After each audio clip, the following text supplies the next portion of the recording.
Hey, got some tanks to clean today if you want to stay for a bit.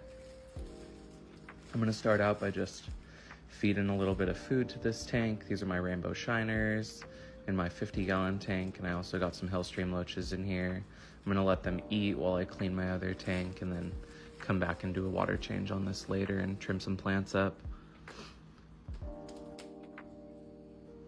So I got my bucket and my siphon out from under here. Left my big bucket out in the car the other day, so I'm just gonna use this little one today. I think it's like 2 gallons and it's probably gonna be a little annoying to use, but it should be fine.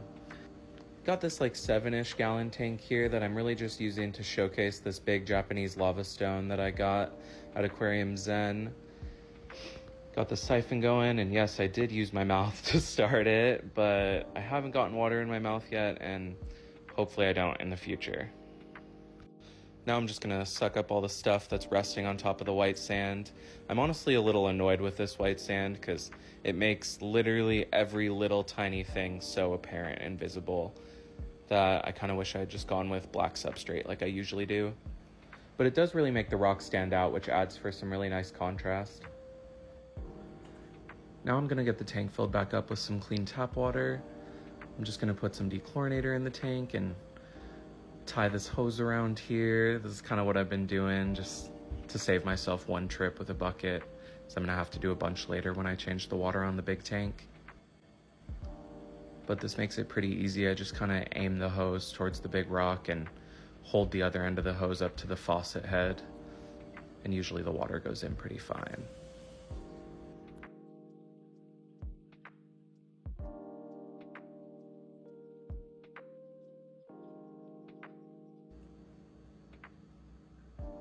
All right, now I got it all filled up, and I usually wouldn't fill it up all the way above the rock. I kind of like to leave the top sticking out, but if I fill it up all the way, then I can let it evaporate before I have to do another water change, and it won't get as low as it did last time as fast. Now I'm just gonna take this old toothbrush and scrub all the algae off the glass. I don't get anything really thick on here, so the soft toothbrush works pretty well. Put the lid back on so my cats don't get in there. And then I'm gonna use a little Windex just to clean up the glass a little. This tank gets so dirty because it's in my kitchen. It's always getting splashed with random stuff, so I gotta clean the glass all the time. Got some dirty tank water here. Kind of looks like, you know when people read tea leaves? I feel like you could probably read something out of that. If you know, tell me what it says. Now I'm just getting ready to do some maintenance on my big tank here. It's 50 gallons. Cold water setup. Got my aquascaping tools out. And I think this siphon is 30 feet. Runs perfectly from the tank all the way to the bathtub.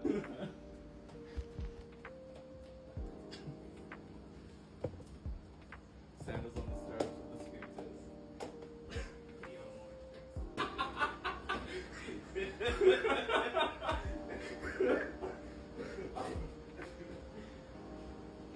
I love it. It's like you 4 generations back up.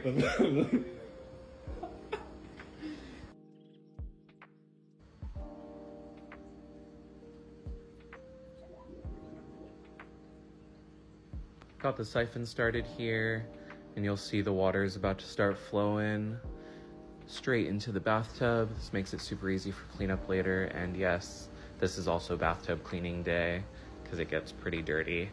I really try to focus in between the rocks here because I find that a lot of detritus and old food bits get stuck between the big river stones I got at the bottom of the tank.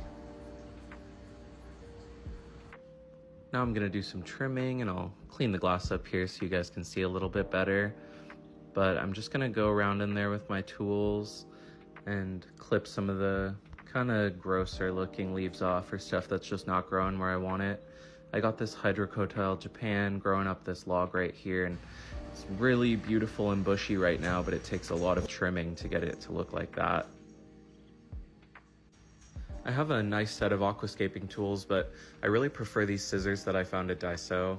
They were like $2 and they make it super easy. You control them with your thumb, so you can just get like really into those little crevices and snip out little pieces of plant that you don't want in there. Then I just grab it out with my fingers, as you can see here. Now I'm gonna do some more cleaning on the glass and Just like make sure it looks all nice, and you can see all the plant trimmings that I got here. I'm gonna go throw those away. I usually do all my maintenance while the water is lower, so I don't have to get as wet, but I do still end up kind of getting water everywhere. I probably spent like an hour trimming and just cleaning stuff up in the tank and moving some stuff around and making sure the glass was all clean.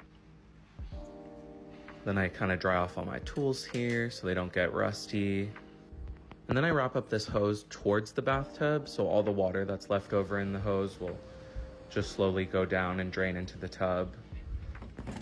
And I put it away in its spot, and now I gotta start putting water in the tank. This is probably the worst part of the whole process.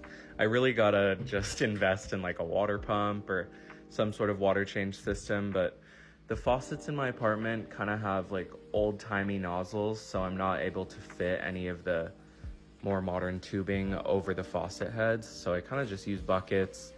And it's not bad right now because I just have like 4 tanks, but definitely in the future I'll want to do something that's a little bit faster, because by this time in the water changing process I'm dripping sweat and I spilled water all over the floor, and it ends up just being a ton of work. But now you can see that the tank is all beautiful and clean.